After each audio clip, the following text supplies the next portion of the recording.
બનાસકાંઠા સ્થિત દાંતા ત્રિશુળિયા ઘાટ ખાતે સવારી બસમાં ભયંકર અકસ્માત સર્જાયો હતો અને નડિયાદ, કઠલાલ તથા આજુબાજુના વિસ્તારના 60થી વધુ મુસાફરો અંબાજીના દર્શન કરીને પરત ફરતા બસ પલટી ખાતા આ અકસ્માત સર્જાયો હતો। બનાસકાંઠા જિલ્લા કલેક્ટર અને વહીવટીતંત્ર દ્વારા ત્વરિત સમય સૂચકતા દાખવી તમામ ઘાયલ મુસાફરોને દાંતા રેફરલ હોસ્પિટલ ખાતે પ્રાથમિક સારવાર આપવામાં આવી હતી, જ્યારે 52 જેટલા ઘાયલ મુસાફરોને વધુ સારવાર માટે સિવિલ હોસ્પિટલ પાલનપુર ખાતે ખસેડ્યા હતા।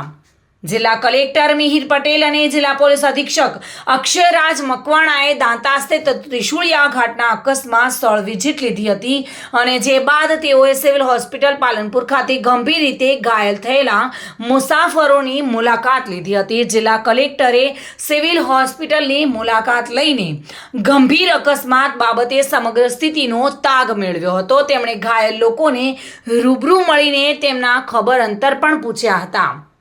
આ તકે જિલ્લા કલેક્ટરે જણાવ્યું હતું કે તમામ ઘાયલ મુસાફરોની સ્થિતિ અત્યારે સ્ટેબલ છે। પાલનપુર સિવિલ હોસ્પિટલ ખાતે ઘાયલોને સઘન સારવાર અર્થે આરોગ્યની ટીમ ખડે પગે છે અને અકસ્માતમાં 2 પુરુષ અને 1 બાળક કુલ મળીને 3 લોકોનું નિધન થયું છે અને અકસ્માત અંગે પોલીસ તપાસ ચાલી રહી છે।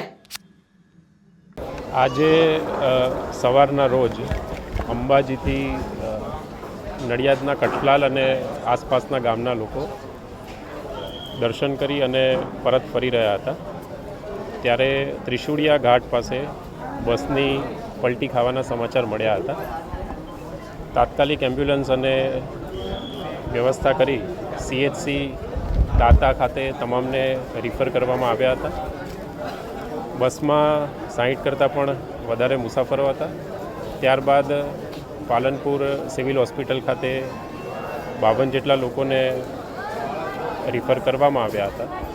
હાલમાં જે 52 ઇજાગ્રસ્તોમાંથી 2 ICUમાં છે, બાકીના તમામ સ્ટેબલ છે અને તમામની સારવાર માટે હોસ્પિટલનું તંત્ર ખડે પગે છે।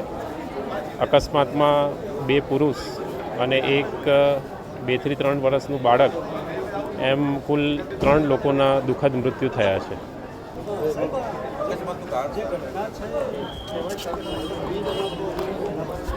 હાલમાં પોલીસ ઇન્વેસ્ટિગેશન એ સંદર્ભમાં ચાલી રહ્યું છે અને ત્યારબાદ પોલીસ તપાસ પૂર્ણ કર્યા બાદ આના ઉપર વધુ પ્રકાશ પાડી શકશે। ચિરાગ શ્રી માળી સાથે bureau report, today Gujarati news.